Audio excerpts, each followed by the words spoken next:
日本人ではないよバカでもないよ毎月何回も日本語式ラララ Hello everyone! So welcome back to NihongoShiki, and thank you so much for all of your comments and all of your advice and your questions from the last video. So it was really neat to see the response that I got so quickly. For today's lesson, we're going to expand a bit more from the last lesson and learn how to make a complete jikoshokai. And jikoshokai means self-introduction in Japanese. And these are really important, culturally speaking, in Japan. Pretty much, you'll find yourself giving at least a very brief one of these anytime you meet people in Japan. There's some basic information that people kind of expect with each one. Most of the time, they at least just want to see like your name and what job you work at are like the two most standard things. And then sometimes you can expand on them and you can add in like your age or your hobbies or things like that, whatever is appropriate depending on the situation. So along with this, it will also involve covering a little bit more of Japanese sentence structure. A Japanese sentence will basically go time, subject, indirect object, direct object, and then your verb. Obviously there's more parts to a sentence than just those five, but that's the general order. You'll also notice, like last time, we used the particle wa, which is written using the hiragana character for ha. But those particles help to determine which part of a sentence you're talking about. For example, wo is used to mark the direct object, and ni can mark your indirect object, wa marks your subject, and so on and so on. Instead of declining or conjugating, well, they conjugate verbs, but instead of declining, this is how Japanese marks which part of a sentence is which. So really, you've got a lot of liberty to do a lot of creative stuff with your Japanese sentences, if you want to change up the order for artistic reasons. But, in general, when you're talking, most people stick to this order. So the first one is the easiest one. It's how to say your age. And the general format for this is something like, 私は25歳です. So in this case, I'm saying, I am 25 years old. So the sai here is a counter, which you'll find a lot of those in Japanese. This one in particular is the counter for years old. So there's two different kanji you can use for sai. One of them is much more complicated. I'm using the simple version because when I'm writing Japanese, I always write this one. If you want to know more numbers in Japanese, you can Google search and find a list of those and use the one that's appropriate for you because, honestly, there doesn't need to be a video about Japanese numbers. It's pretty straightforward. You just have to study them. So, breaking it down, you've got slowly saying it. 私は25歳です. 私は25歳です. Next, let's talk about how to say what your job is. You can stick with the same basic sentence structure we've been using, which in my case would be 私は教師です, which means I'm a teacher. Here, you can replace the kyoshi with any job you want. For example, 私は学生です would be I am a student. You can Google a list of, basic jobs that you can fill in and use the one that's appropriate to you. A lot of the time, people like to know maybe more specifics about where you're working. So, for example, they might want to know the name of the company or where you work.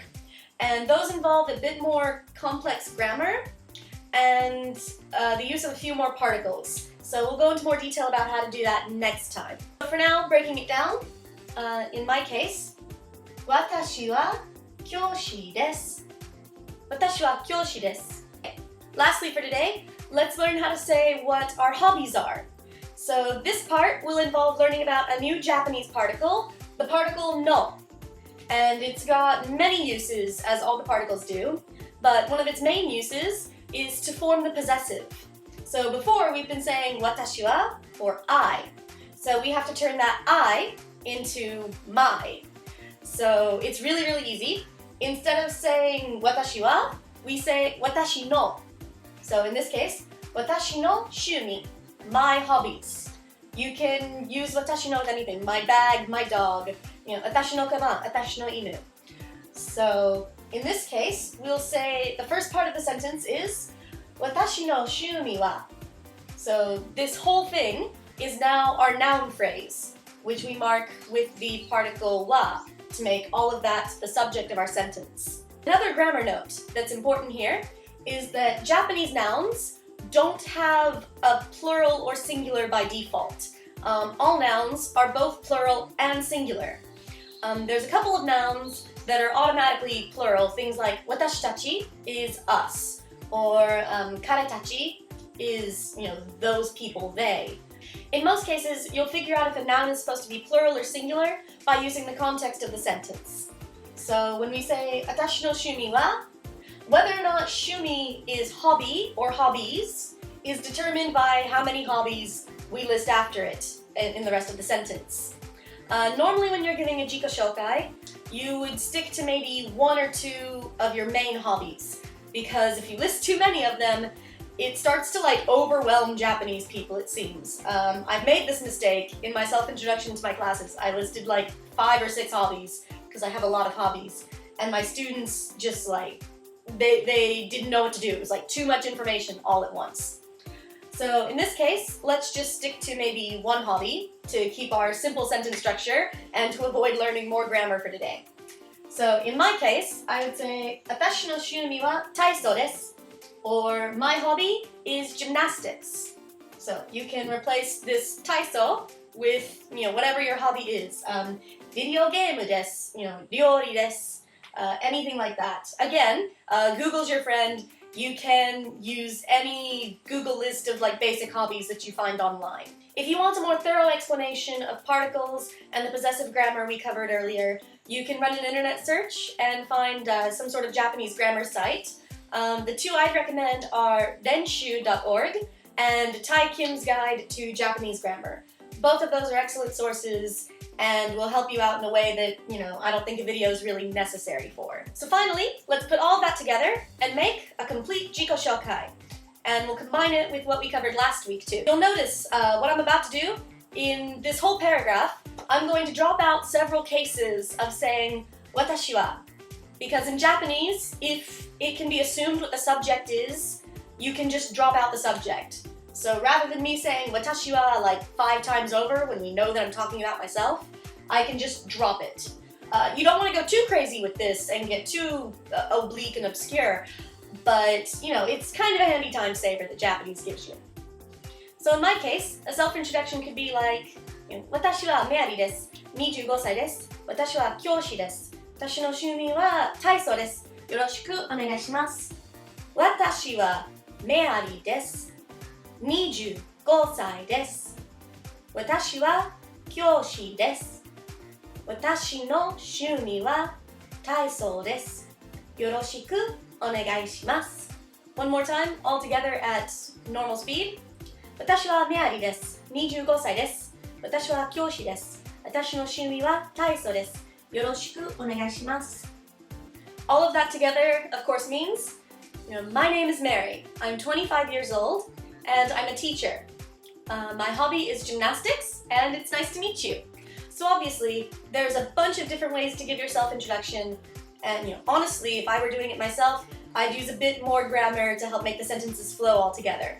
But that's, like I said, a little bit more complicated, and it involves more use of the particles like no and de, so maybe next time I'll get a little bit more into that.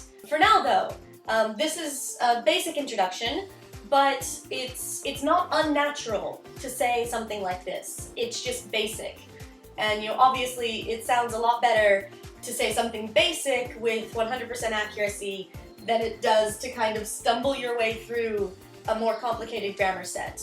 So this is by no means incorrect to say, it's by no means unnatural, so feel free to go ahead and use it. So thank you very much for watching, and as always, if you've got a question or comment or suggestions, just leave a comment here below this video. Alright, so I hope you all enjoyed this lesson.